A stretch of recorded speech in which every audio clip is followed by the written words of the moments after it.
nós iremos continuar aquele assunto super interessante que estávamos falando ontem de história, né?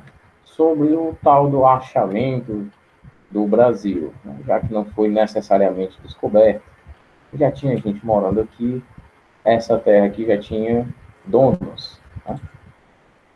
Então vamos lá. Vamos começar pela chamada, tá bem? Eita, que já tem mensagem muito aqui. Pronto.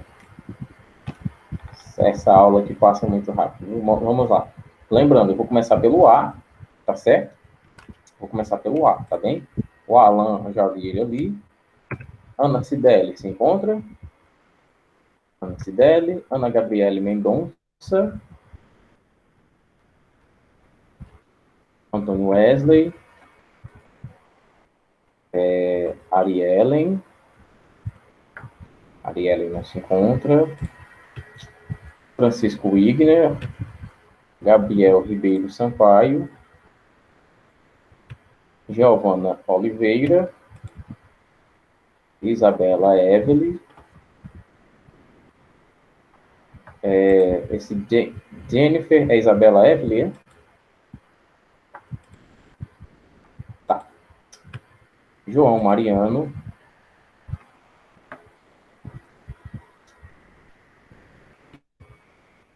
Rogério Filho. Júlia Nobre.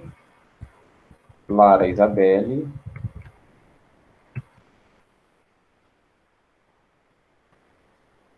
Larissa Souza. Larissa de Souza, aliás. Maria Barreto. Maria Clara. Maria Clara, não. Maria Gabriele de Paulo. Maria Isabelle. Yanara. E Riquelme. Agora vamos lá para o B, tá bem? Adriele Vitória. Ana Beatriz Oliveira.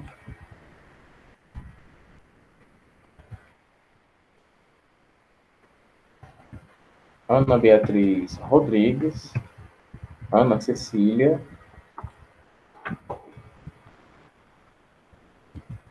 Ana Geislânia. Ana Patrícia. Bernadette.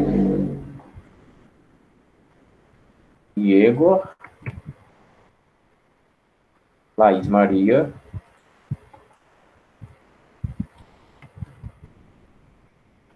Pablo Pinheiro.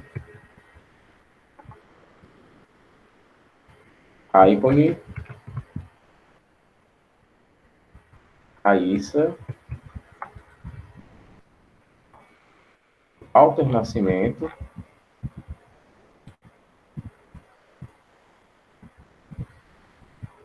Walter, não. E Paulo Vitor.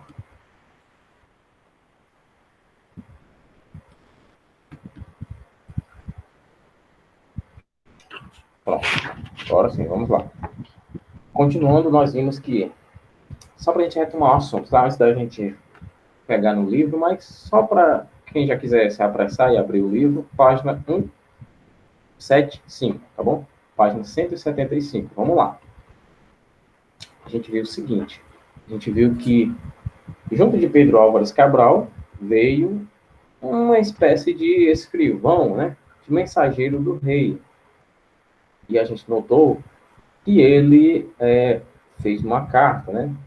Uma obra literária, vamos dizer assim, conhecida como a Carta de Pero Vaz de Caminha. O que é que ele dizia necessariamente nessa carta? Nessa carta, o abençoado, ele disse que iria narrar exatamente o que ele viu para o rei. Mas a gente viu ontem, né, que ele já começou com algumas mentiras, como, por exemplo, os índios irem adorar o deus ocidental, né, como se os índios já soubessem o que era aquilo. Mas os índios nunca tiveram contato com essa cultura. Então, como é que os índios poderiam ser simpáticos a essas coisas, né? Então, a gente nota que aqui a gente já encontra uma certa mentira, né?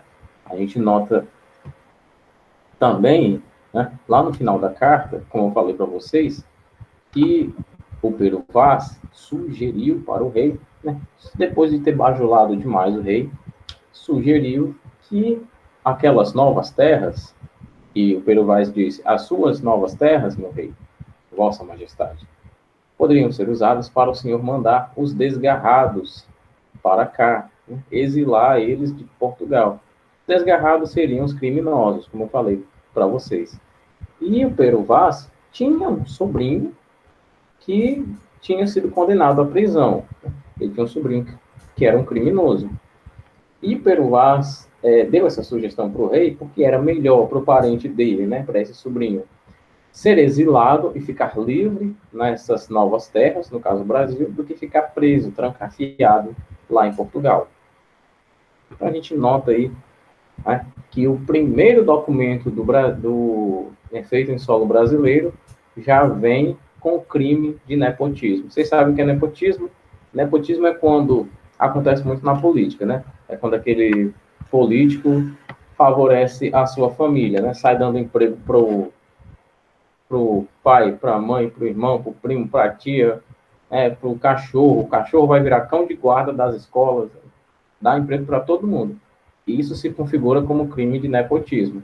Aí você vê que o Pero Vaz tinha, né, essa influência política dentro da monarquia, né, essa influência com o rei, já que ele era próximo do rei, e olha só, ele já quis favorecer o parente dele ali. Que interessante, né? Primeiro documento do Brasil já tem, usando uma linguagem mais coloquial, já tem mutreta, já tem maracutaia. Vejam só como é que ele se comportava, né?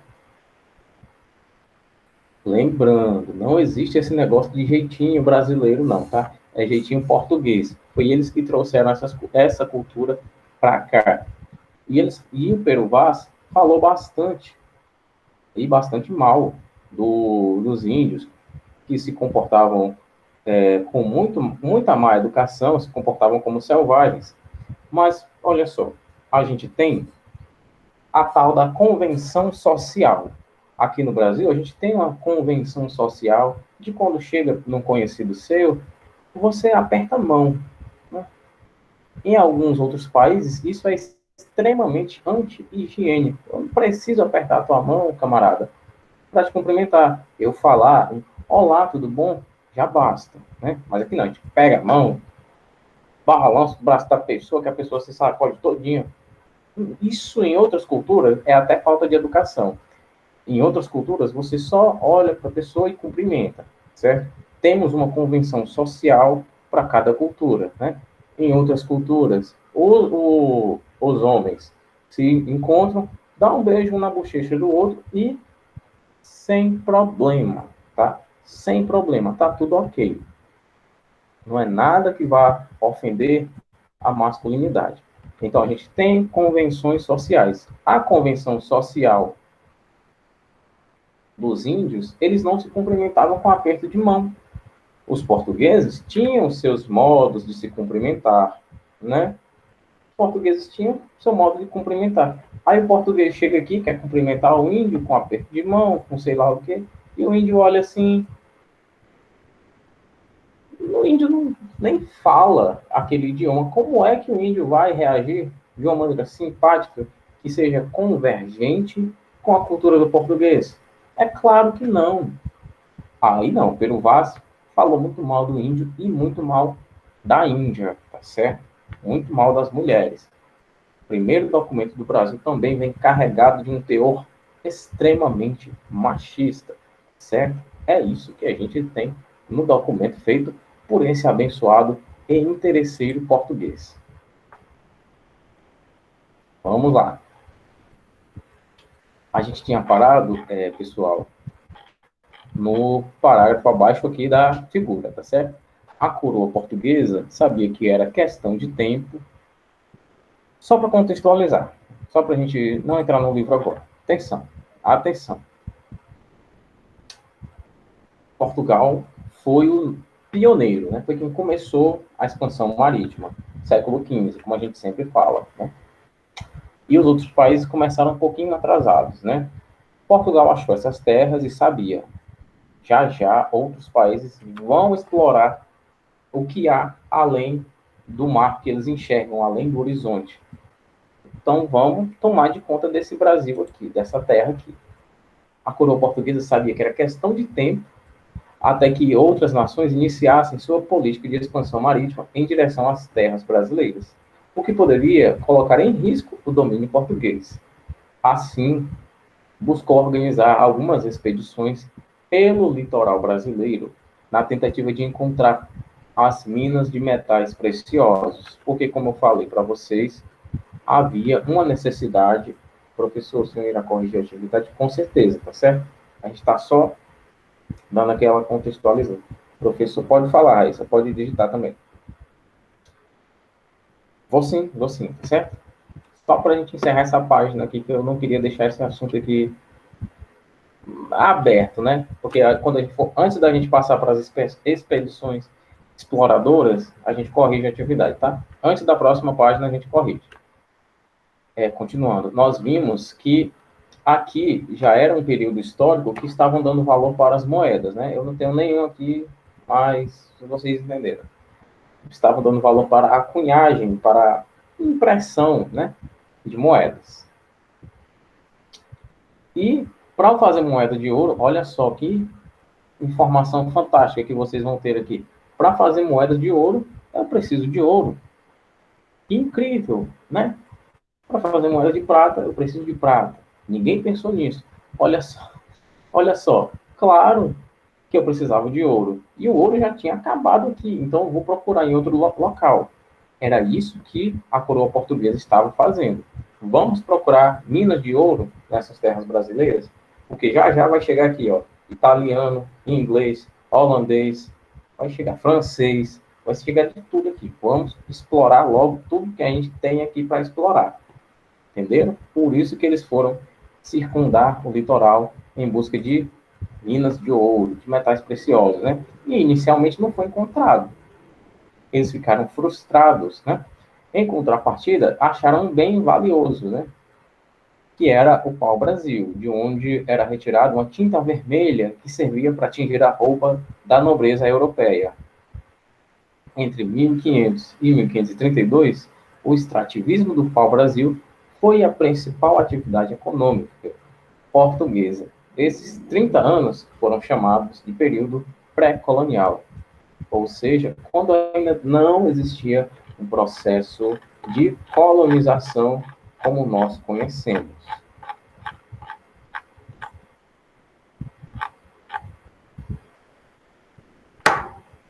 Bom, agora vamos voltar lá para a página 171. Combina muito com o assunto do Pero Vaz de Caminha. Vamos lá, página 171. 13ª questão.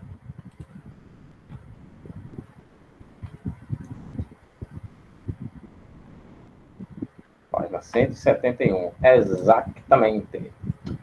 No processo de expansão mercantil europeu dos séculos XV e XVI, Portugal teve importante papel, chegando a exercer, durante algum tempo, a supremacia comercial na Europa. Todavia, em meio da aparente prosperidade, a nação empobrecia. Podiam os empreendimentos da coroa ser de vantagem para alguns particulares. Ao analisarmos o processo de expansão mercantil de Portugal, concluímos que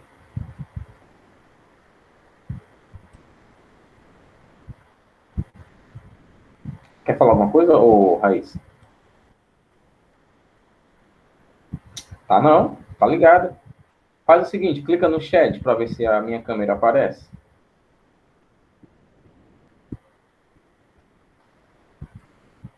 Deu certo? Abre o chat para ver se a minha imagem fica aqui. Deu certo? Aí eu já sei como é que o MIT funciona? B, B, B. Muito bem, pessoal. Ótimo, maravilhoso. 13ª questão, item B. Concluímos que a expansão do império acarretava crescentes despesas para o Estado. Queda da produtividade agrícola, diminuição da mão de obra, falta de investimentos industriais, afetando a economia nacional. 13ª questão, item B de bola.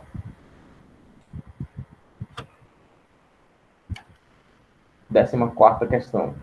Dispostos a participar do lucrativo comércio de especiarias, realizado pelos portos do Levante Mediterrâneo e controlado pelos venezianos, os portugueses buscaram um caminho alternativo. Em 1498, Vasco da Gama conseguiu chegar à Índia.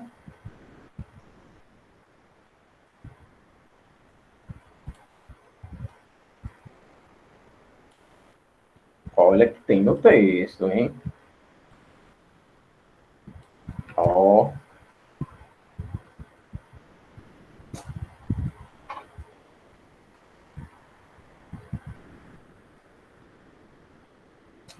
Letra E.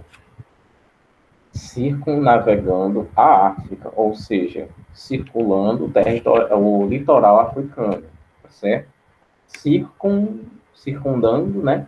Circunnavegando, até chegar à Índia. 14ª questão, item E, de elefante.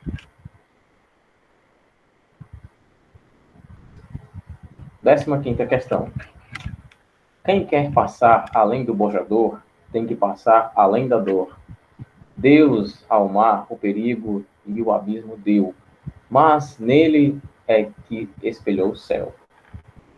O trecho de Fernando Pessoa fala da expansão marítima portuguesa. Para entendê-lo, devemos saber que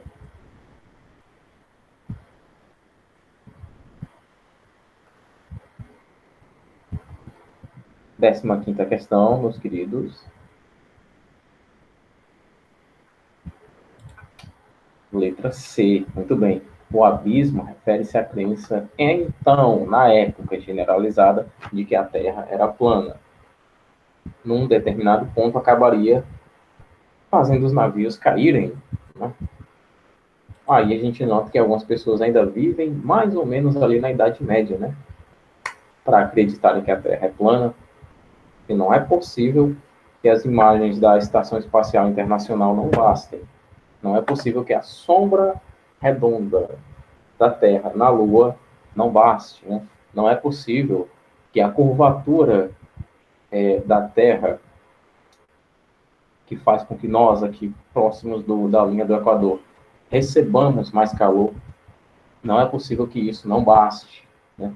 Não é possível, tantas evidências, é incrível, é demais, é surreal.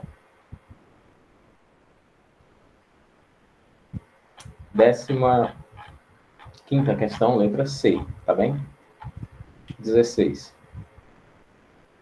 A partir do século XV, com a viagem em torno da África, a exploração do litoral do continente permitiu que os portugueses estabelecessem feitorias e intensificassem suas atividades mercantis. A respeito das atividades comerciais que se desenvolviam no continente africano a partir do século XV, assinale a afirmativa correta.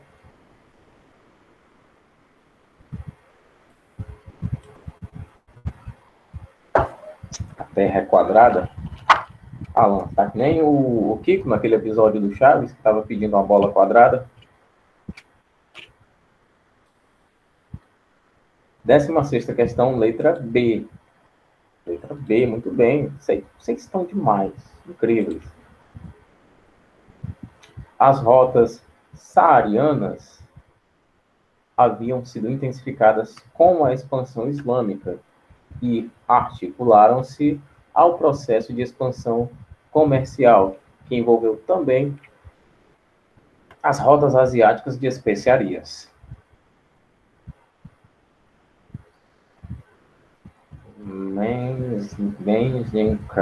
Que é isso aqui, hein, o Rogério Filho? Acho que tu quis escrever Minecraft, né? Mas eu entendi que foi como se fala, não?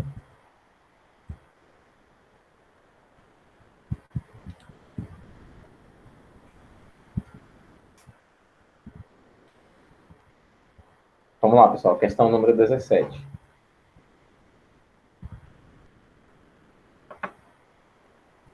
Atenção, pessoal. Vamos deixa o chat de lado, deixa a brincadeira.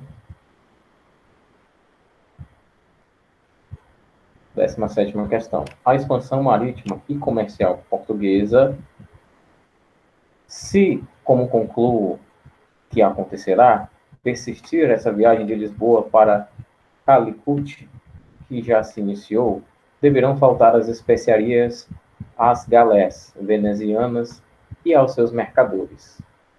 Dário de Girolamo, Priuli, julho de 1501. Essa afirmação evidencia que Veneza estava... 17, pessoal. Resposta que vocês puseram.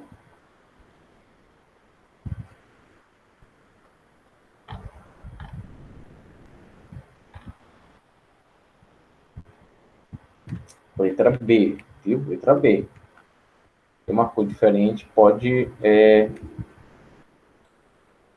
colocar a letra B, tá ok?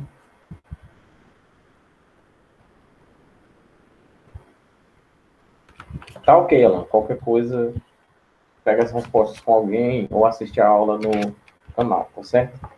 A gente já deve estar aqui nos 15 minutos finais. Você coloca mais ou menos isso lá no vídeo, tá certo? Essa afirmação evidencia que Veneza estava acompanhando atentamente as navegações portuguesas ao Oriente, as quais iriam trazer prejuízos ao seu comércio. 18ª questão. Os europeus ocidentais, com exceção de alguns comerciantes empreendedores italianos e judeus, conheciam apenas vaga e fragmentariamente as grandes civilizações asiáticas e norte-asiáticas. Estas, por sua vez, sabiam pouco ou nada da Europa que existia no norte dos Pirineus e da África ao sul do Sudão, e desconheciam tudo acerca da América.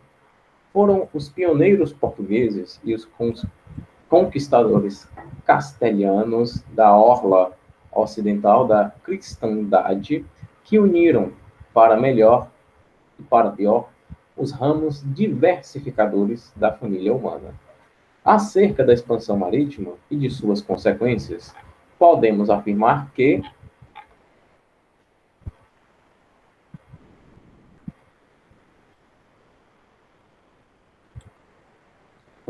letra E, tá bem? Estimulou e consolidou a emergência do capitalismo mercantil no velho continente e foi responsável pela ampliação dos horizontes físicos e mentais do homem europeu. Agora vamos para a 19ª e última questão, tá bem? A 18 tá bem? Se eu sair é porque meu vai contar em 28% ele não aguenta 15 minutinhos de aula não, rapaz. Tá que nem minha bateria antiga.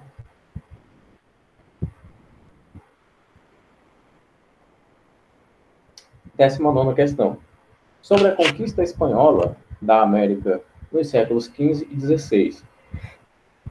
Assinale a afirmativa correta. O que é que vocês marcaram da 19? 19ª questão. Não, Riquel, meu Nokia dura uma semana de aula aqui.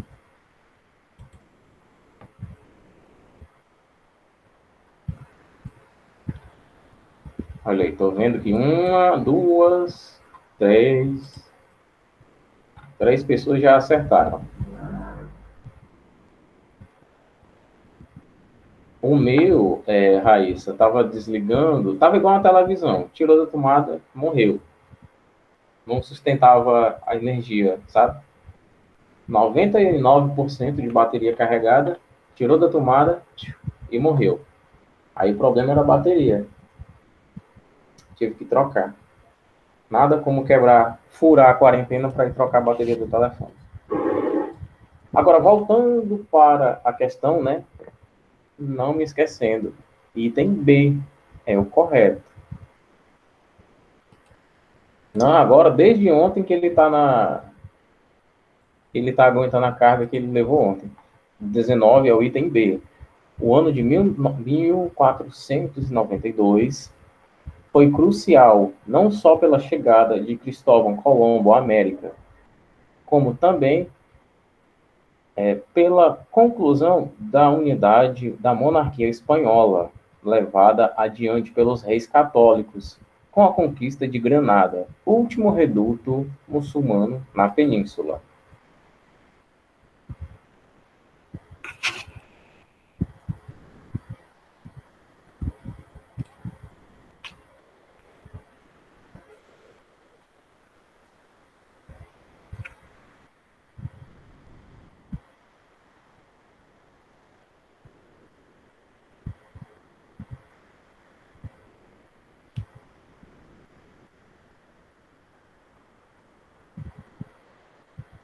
Hum, 16 horas? O meu está com 23.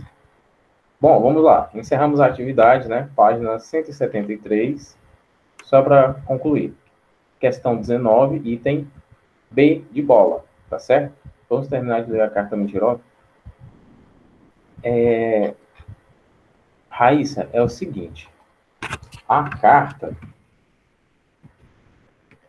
ela não é só essa partezinha aí, tá bem? Ela é razoavelmente maior, tá bem? Ela é um documento de 14 páginas, tá bem? A carta completa, 14 páginas. 14, dependendo da formatação, mas mesmo tirando o título, tirando seja lá o que for, ela dá 14 páginas, tá certo? 14 páginas de muita conversa fiada desse cidadão português. Aqui a gente tem só um trechinho, tá? Basicamente, o que a gente tem aqui é só o comecinho, tá? Que ele começa, Senhor, posto que o capitão mor, desta vossa frota, e por aí vai. É muita leitura, tá certo? A gente vai continuar, onde a gente parou no livro. Agora a gente vai para as expansões, certo? As expedições, aliás, desculpa. As expedições exploradoras do litoral brasileiro. No caso, a gente vai para a página 176, tá ok? Mas vamos fazer o seguinte, eu vou disponibilizar a carta do Pero Vaz de Caminha lá no Google Sala de Aula, tá certo? Para quem tiver essa curiosidade, só para quem quiser ler, tá bem? Não é nada obrigatório não, tá certo? São 14 páginas, a gente lê rapidinho. É interessante, é interessante. Vamos lá, página 176. Portugal enviou a primeira expedição em 1501, comandada por Gaspar de Lemos, com a finalidade de saber se no litoral brasileiro haviam metais preciosos e especiarias, porque a expansão marítima portuguesa começou justamente por causa disso. Queriam metais preciosos para fazer a cunhagem de moedas, queriam comercializar, aliás, com a Índia essas especiarias. Noz moscada, páprica, pimenta do reino, essas especiarias, esses temperos, certo? E, olha, a gente achou terras novas aqui. Não são as Índias, mas vamos ver se tem o que a gente procura. Como a gente sabe, não tinha o que eles queriam, né? Mas tinha outra riqueza, no caso, o pau-brasil.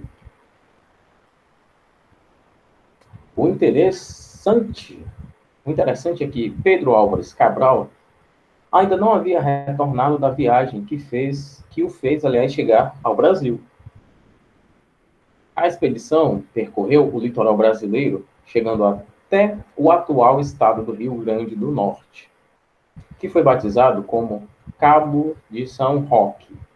No entanto, não localizou nem especiarias, nem metais preciosos no litoral. Essa expedição de reconhecimento foi considerada frustrante pelos portugueses, pois não se encontrou absolutamente nada do que eles queriam. Né? Que terrível, porque foi uma expedição marítima, E, como eu sempre falo, financiar uma expedição marítima custa dinheiro, né? Custa caro. Expedição Exploradora de Gonçalo Coelho. Uma nova expedição foi enviada ao Brasil 2 anos mais tarde, em 1503, comandada por Gonçalo Coelho. Dela, perdoem, fazia parte o experiente navegador florentino Américo Vespúcio, que tinha a missão especial de localizar especiarias e metais preciosos no interior, não mais no litoral, né? No interior do Brasil. Além de encontrar minas, o objetivo era fundar as primeiras feitorias, que seriam responsáveis por armazenar as toras de pau-brasil. A primeira feitoria a ser fundada foi a do Rio de Janeiro.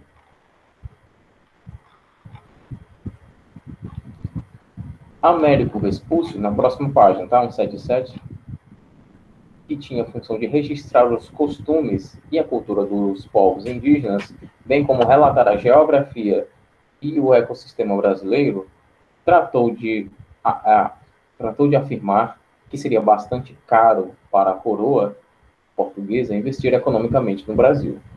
Para Vespúcio, os fatores fundamentais eram a ausência de especiarias e metais preciosos.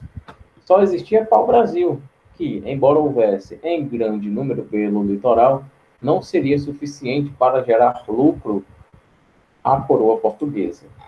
É muito interessante essa política de sugar tudo aquilo que tinha aqui. Não tinha ouro, não tinha especiarias, mas tem que ter alguma coisa de valor. Tem? Tem. A gente achou pau-brasil. Pode tirar tudo que tem daí. E mesmo assim, a ganância da coroa portuguesa era tão grande que o quantitativo de pau-brasil daqui não supria a ganância deles, né? Essa ambição obsessiva. Os relatos de Américo Vespúcio foram fundamentais para que Portugal não iniciasse um processo de colonização imediato.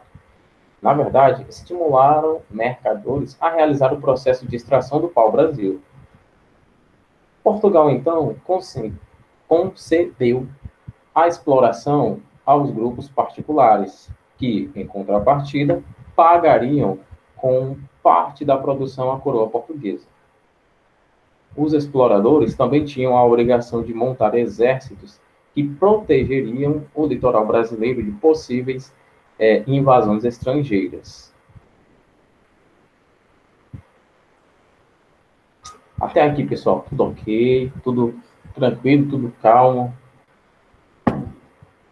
tudo, não vou dizer fácil, mas tudo compreensível, né? Alguma dúvida? Ok. A gente vai encerrar aqui nessa próxima página.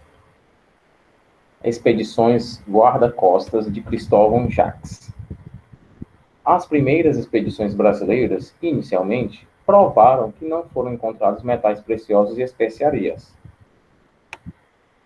Por outro lado, observaram que a tinta extraída do pau-brasil geraria lucro. Mesmo com os relatos de Américo Vespúcio contrários a qualquer investimento da coroa portuguesa, o que se viu foi a extração do pau-brasil crescer e se consolidar.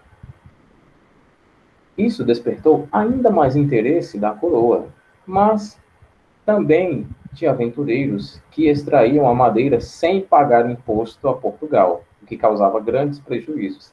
Muitos desses invasores eram franceses, espanhóis e holandeses, né? Portugal chegou aqui para roubar, para você ver como é, né? Portugal chegou aqui para roubar, levou essa riqueza para a Europa para vender lá. Disseram, estamos tirando das terras que nós vamos colonizar. Aí o que foi que os franceses, os italianos, os espanhóis, aliás, e os holandeses fizeram? Foram lá roubar do ladrão também. Vieram aqui, já que aqui quem colonizou foi Portugal, então, de certa forma, a terra era deles, né? Vamos entender assim. Já que eles roubaram, a terra seria deles. Mas essas outras nações vieram roubar dessa nação que também estava roubando, para vocês verem como é, né, como o capitalismo tem o seu lado ruim. Né?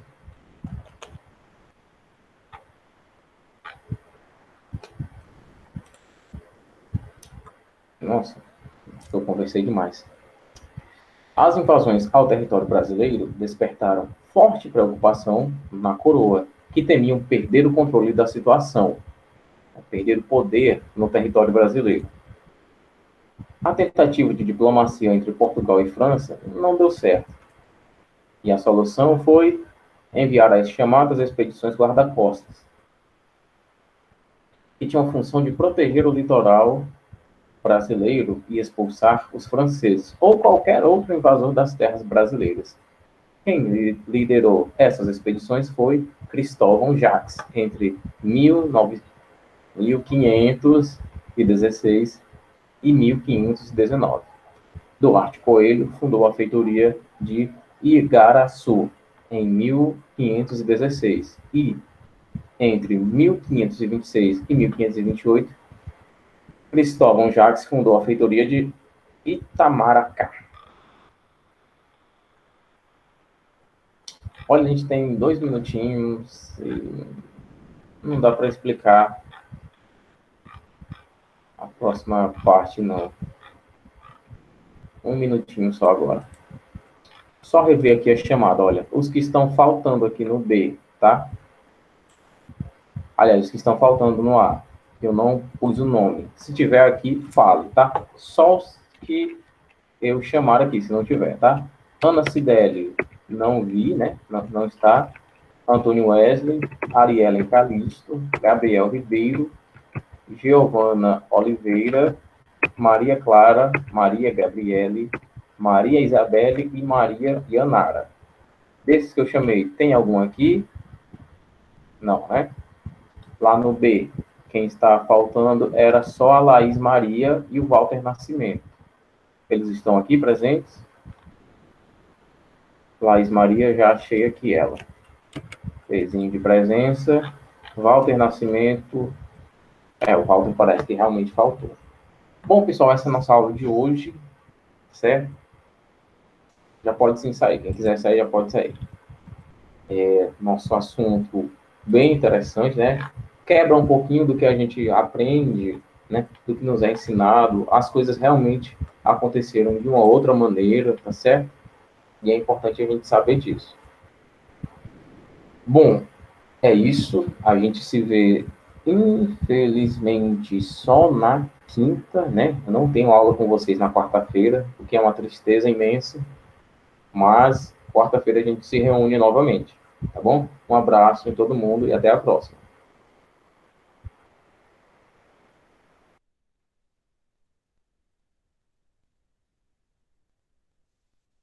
A vida é uma.